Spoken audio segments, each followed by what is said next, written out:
সেই শিক্ষকদের মনে পড়ছে। আমি এক জায়গায় লিখেছি যে একবার শিক্ষক হলে চিরদিনের জন্য শিক্ষক, এবং একবার ছাত্র হলে চিরদিনের জন্য ছাত্র।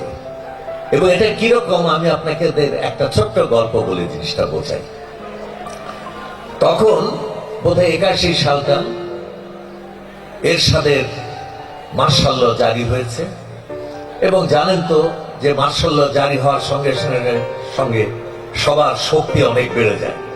পুলিশও একটা ট্রাফিক সপ্তাহ ঘোষণা করেছে। এখন আমি ধানমন্ডি থেকে বাংলা মোটরে বিশ্ব সাহিত্য কেন্দ্রে যাব। রাস্তায় রাস্তায় চেকিং হচ্ছে গাড়ির কাগজপত্র ঠিক আছে কিনা। আমি কাগজপত্র বের করে দেখি আমার ইন্স্যুরেন্স 7 দিন আগে শেষ হয়ে গেছে। অর্থাৎ রাস্তায় যাওয়া মানেই পুলিশের হাতে ধরা পড়ে যাওয়া। এখন কি করি?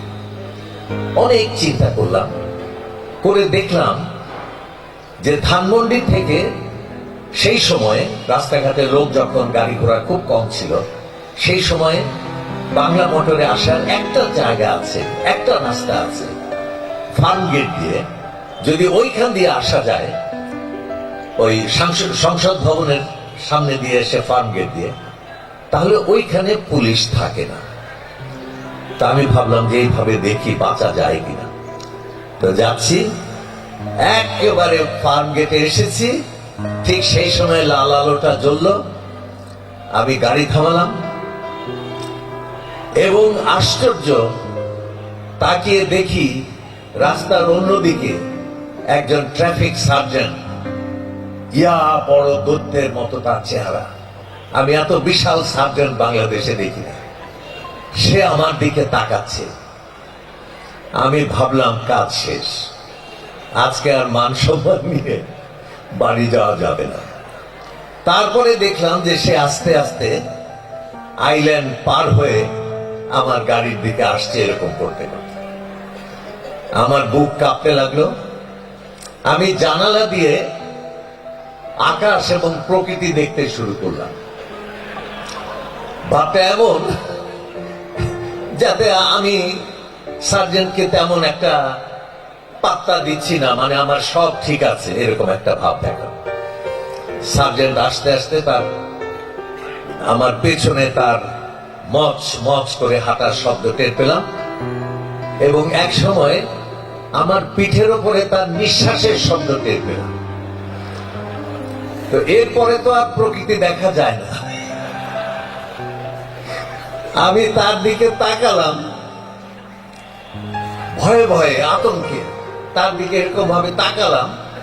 হঠাৎ দেখি সেই বিশাল দানবের মতো সার্জেন্ট চিহি শব্দ করে, সালাম আলাইকুম স্যার। ছাত্র ছিল, এক সময় সে আমার ছাত্র ছিল। সেই ছাত্র সেই শিক্ষকের সামনে পড়ে গেছে, এবং যেদিন সে ছাত্র হয়ে এসেছিল স্কুলটাতে, সেদিন কলেজে, ঢাকা কলেজে আমি পড়াতাম, সেই হয়তো একটা পাজামা পরা, তার উপরে একটা শার্ট, একটা স্যান্ডেল পায়ে, গ্রাম থেকে সে এসেছিল। এসে আমাদেরকে দেখেছিল সামনে, এবং শিক্ষকরাই ছাত্রদের জীবনের প্রথম নায়ক। এই নায়কদের দেখেছে সে তখন। সেই নায়কের সামনে সে যে একবার ছোট হয়ে গেছে, আর সে মাথা উঁচু করতে পারে না। আপনারা দেখবেন অনেক সময় দেখা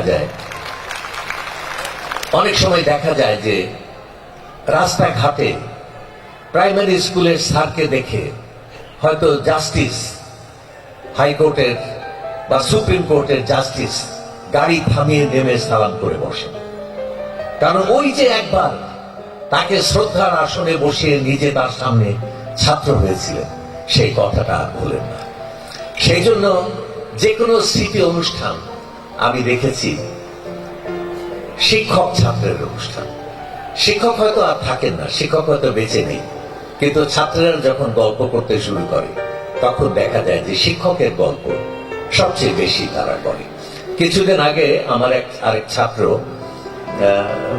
সে এখন প্রধানমন্ত্রীর মুখ্য সচিব, হ্যাঁ না, কামাল চৌধুরী, হ্যাঁ কামাল চৌধুরী, ও একটা খুব সুন্দর কথা বলেছে। হ্যাঁ, আব্দুল নাসের কামাল চৌধুরী, হ্যাঁ, তো খুব সুন্দর একটা কথা বলেছে। একটা অনুষ্ঠানের মধ্যে আমরা একসঙ্গে ছিলাম। সে বলছে যে সব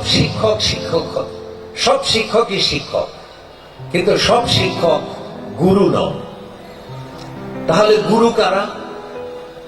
ও একটা অদ্ভুত কথা বলল, আমার কাছে জিনিসটা খুব গ্রহণযোগ্য মনে হয়েছে। গুরু হচ্ছে সেই শিক্ষক যার কথা ছাত্র ভোলে না,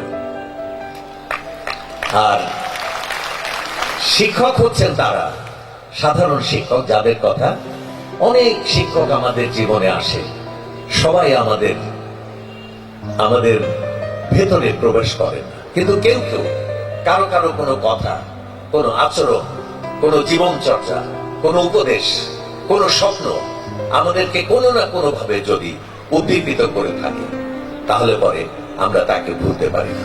তা আজকে এই যে সবার মধ্যে একটা মিলন মেলা, 1800 জন আজকে এখানে আসার কথা, এটা কম কথা না। এখানে 50 দশকের মানুষ আছেন, 60 দশকের মানুষ আছেন ছাত্র, 70 দশকের আছেন, 80 দশকের আছেন, 90 দশকের আছেন, এই শতকের 2 দশকের আছেন। কত সময়ের কত মানুষ, সবাই ছুটে এসেছেন কিসের জন্য? আবার সেই কমল সাহেবের কথাটা বলি, সেই হারানোর শৈশবের স্মৃতিগুলোর জন্য, সেই মধুর সময়গুলোর জন্য, সেই আনন্দের জন্য, সেই তৃপ্তির জন্য। কিছুই না। আজকে আপনারা সারাদিন ঘুরবেন, খেলবেন, চলে যাবেন, কিন্তু কোথায় যেন মনে হবে যে আবার ফিরে পেয়েছি সেই দিনগুলোকে, যে দিনগুলোকে আমি মনের মধ্যে, স্বপ্নের মধ্যে সব জায়গায় খুঁজে বেড়াই। তো আমি এখানেই শেষ করি। আমার শরীরটা